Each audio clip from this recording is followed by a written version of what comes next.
Israel आज चौतरफा हमला झेल रहा है, जहां एक तरफ फिलिस्तीन के हमास आतंकियों ने जल थल और नभ से यहूदी देश में घुसपैठ कर नरसंहार शुरू कर दिया, वहीं लेबनान से आतंकी संगठन हिजबुल्ला ने रॉक्स दागे। हमास ने 5,000 रॉकेट दागकर इस युद्ध की शुरुआत की, जिसके बाद इजरायल ने अपने नागरिकों की रक्षा के लिए कुछ भी करने की बात कहते हुए तगड़ी जवाबी कार्रवाई की। इजरायल एक छोटा सा देश है, यहूदी भी अल्पसंख्यक हैं। ऐसे में सवाल उठता है कि इस्लामी मुल्कों को ये इतना क्यों खटकता है। इस सवाल का जवाब तलाशने के लिए हमें थोड़ा इतिहास में जाना होगा। इस्लामी मुल्कों से घिरे इस देश ने न सिर्फ तकनीक के मामले में खुद को दुनिया के सबसे उन्नत देशों में शुमार किया है, बल्कि सामरिक सुरक्षा के मामले में भी खुद को काफी सुदृढ़ किया है। इसकी एंटी मिसाइल तकनीक आयरन डोम की भी काफी चर्चा होती है, जो कई रॉकेट हमलों को एक साथ नेस्तनाबूद करने की क्षमता रखता है। हालांकि इस बार इजरायल के लिए कड़ी परीक्षा की घड़ी है, क्योंकि इसके 700 से अधिक नागरिक मारे जा चुके हैं। आज जो इजरायल की सीमाएं हैं, उसका इतिहास बहुत हद तक 1967 में हुए अरब इजरायल युद्ध तक जाता है।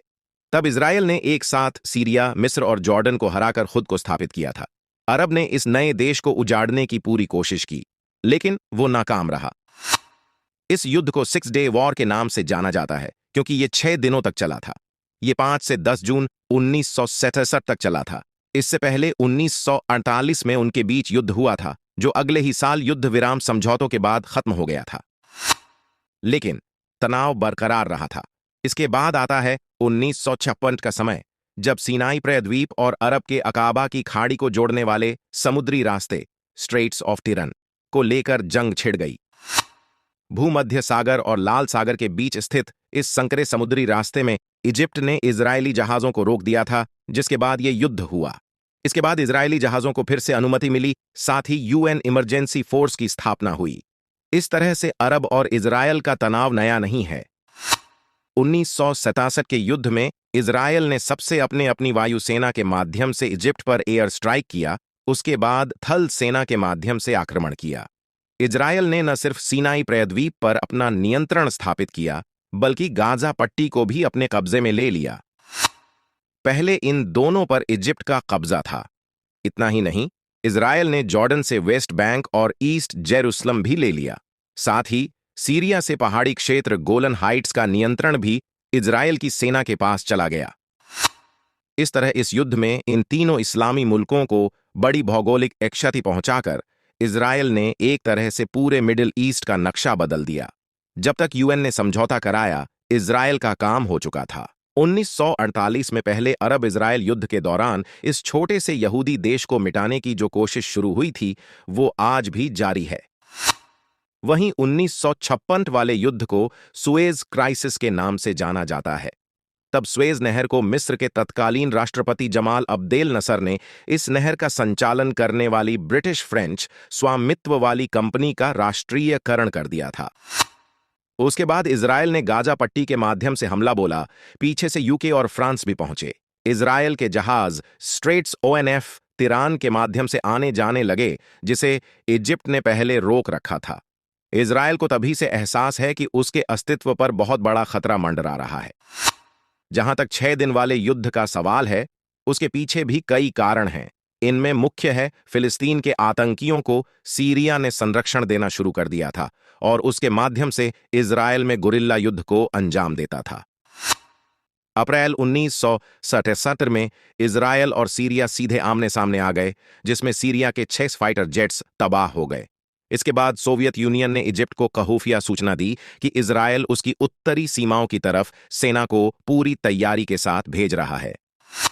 यह सूचना पुष्ट नहीं थी, लेकिन इजिप्ट एक्शन में आ गया। उसने अपनी फौज को सीनाई पेनिनसुला की तरफ मार्च करने का आदेश दिया। वहां से यूएन की पीस कीपिंग फोर्स को हटा दिया गया। मई 1967 में एक बार फिर से मिस्र के राष्ट्रपति जमाल अब्देल नसर ने इजरायली जहाजों के लिए तिरान जलमरुमध्य में आवागमन को रोक दिया। इसी महीने में उन्होंने जॉर्डन की किंग हुसैन के साथ एक रक्षा समझौते पर भी हस्ताक्षर किया। उस समय डेमोक्रेटिक पार्टी के लिंडन बी जॉनसन अमेरिका के राष्ट्रपति हुआ करते थे। उनके नेतृत्व में अमेरिका ने भी तिरान के समुद्री रास्ते को कब्जा मुक्त कराने का अभियान चलाया। ये योजना सफल नहीं हुई। और जून 1967 में इजरायल के नेताओं ने स्ट्राइक करने के लिए वोटिंग की। इसके साथ ही 5 जून को ऑपरेशन भी शुरू हो गया और इजरायली वायुसेना हरकत में आ गई। इजिप्ट के खिलाफ हवाई हमले किए गए, जिसे ऑपरेशन फोकस कहा गया। इसके लिए करीब 200 फाइटर जेट्स का इस्तेमाल किया गया, जिन्होंने भूमध्य सागर से होकर इजिप्ट पर हमला बोला। जमीन पर ही इजिप्ट की 90% वायुसेना को तबाह कर दिया गया। उसके 18 एयरफील्ड्स बर्बाद कर दिए गए। दिन खत्म होने तक पूरे मिडिल ईस्ट के आसमान पर इजरायल ही मंडरा रहा था और एक तरह से उसका एकाधिकार आ गया था। हवाई हमलों के फायदा उठाने हुए उसी दिन गाजा पट्टी और सीनाई प्रायद्वीप में भी इजरायल की जमीनी सेना घुसी। इजिप्ट की सेना बिखर गई और उन्हें भारी क्षति पहुंची। उधर जॉर्डन के पास गलत खबर पहुंच गई कि इजिप्ट जीत रहा है और उसने इजरायल पर बमबारी शुरू कर दी। इसके बाद ईस्ट जेरूसलम और वेस्ट बैंक में घुसकर इजरायली सेना ने तगड़ा पलटवार किया। आखिरकार 7 जून को जेरूसलम पर इजरायल का कब्जा हुआ और वेस्टर्न वॉल 2000 वर्ष प्राचीन यहूदियों के सेकेंड टेम्पल का अंश में यहूदी प्रार्थना सभा आयोजित की गई। साथ ही जीत का जश्न भी मनाया गया। युद्ध का अंतिम चरण इजरायल की उत्तर पूर्वी सीमा पर लड़ा गया। 9 जून को इजरायल भारी गोलीबारी के बाद सीरिया के गोलन हाइट्स में घुसा। अगले दिन वहां उसका नियंत्रण स्थापित हो गया। उसी दिन संयुक्त राष्ट्र ने समझौता कराकर युद्ध विराम करवाया। हालांकि तब तक 132 घंटे चले इस युद्ध में 2000 अरब और 800 इजरायली मारे जा चुके थे। मिस्र के राष्ट्रपति को अपमानजनक तरीके से इस्तीफा देना पड़ा। हालांकि समर्थन में हुई रैलियों के बाद वो फिर वापस आ गए थे। इस हार ने पूरे अरब जगत को सन्न कर दिया था। इससे इजरायल के भीतर एक आत्मविश्वास और वहां की जनता में गौरव का संचार हुआ। अगस्त 1967 में सूडान के खार्तूम में अरब नेताओं की मुलाकात हुई। उन्होंने आपस में समझौता किया कि इजरायल को कभी मान्यता नहीं दी जाएगी। इजरायल में गाजा पट्टी के साथ साथ करीब 10 लाख फिलिस्तीनी भी आ गए थे, जिनमें से कई भाग खड़े हुए। इजरायल ने 1982 में सीनाई प्रायद्वीप और 2005 में गाजा पट्टी शांति समझौते के तहत लौटा दी, लेकिन गोलन हाइट्स पर उसका नियंत्रण बना रहा। सोचिए, यहूदी वो समाज है जिसके 60 लाख लोगों को द्वितीय विश्व युद्ध के दौरान नाजी जर्मनी के हिटलर ने मरवा दिया था। उसके बाद भी ये समाज उठ खड़ा हुआ। इसे खत्म करने की कोशिशें आज भी जारी हैं।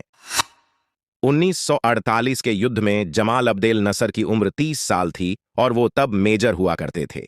इजरायल की जीत के बावजूद फल्लूजा पॉकेट, गाजा से 30 किलोमीटर दूर स्थित एक गांव में इजिप्ट की फोर्स ने सरेंडर करने से इनकार कर दिया था।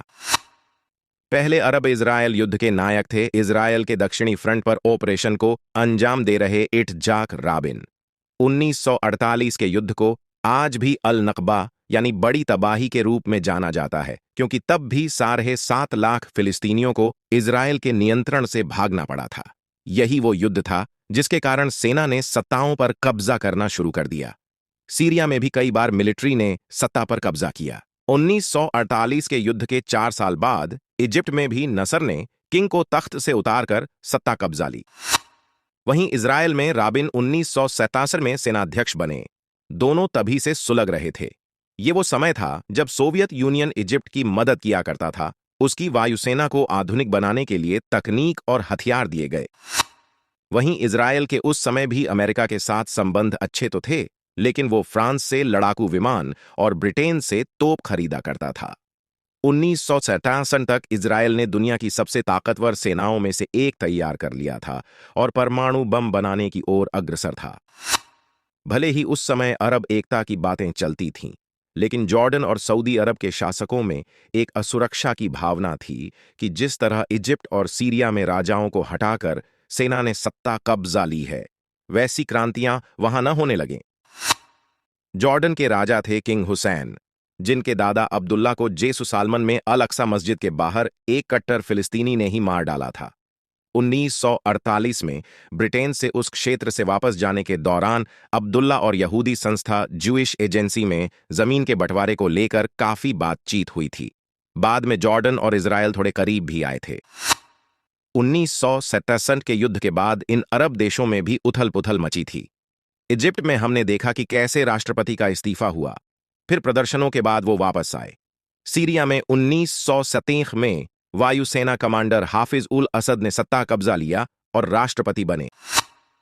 उनकी मौत के बाद 2000 में उनके बेटे बशर राष्ट्रपति बने।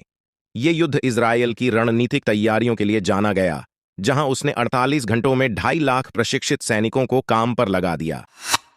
2 दिनों के भीतर अधिकतर इजरायली सैन्य यूनिफॉर्म में थे। उस दौरान लेवी एशकोल इजरायल के प्रधानमंत्री हुआ करते थे। हालांकि उन्हें रक्षा मंत्रालय युद्ध के नायकों में से एक मोशे डायन को सौंपना पड़ा था। 1968 में हार्ट अटैक से उनकी मौत की वजह भी यही चीजें मानी गईं। एक आंख वाले डायन ही थे जिन्होंने कहा कि पहले युद्ध होगा, राजनीति बाद में देखी जाएगी। 1956 के संघर्ष में अमेरिका ने इजरायल को कब्जाए हुए इलाके लौटाने को कहा था। इसी तरह 1967 में पहली गोली न चलाने की सलाह दी थी। आज अमेरिका उस दौर से ज्यादा इजरायल के करीब है और खुलकर उसके साथ है।